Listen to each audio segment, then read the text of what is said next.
یہ ایک اصل میں معاشرتی المیہ بنا ہوا ہے آج کہ ہمارے یہاں جو رشتے ہیں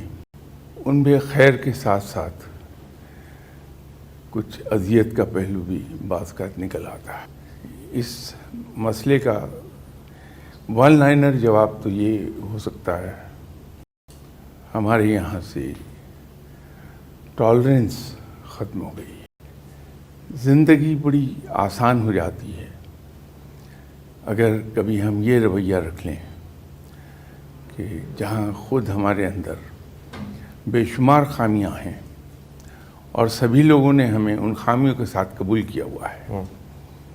تو ہم سے بھی دوسرے یہی کچھ توقع رکھتے ہیں کہ ہم انہیں ان خامیوں کے ساتھ قبول کر لیں گے.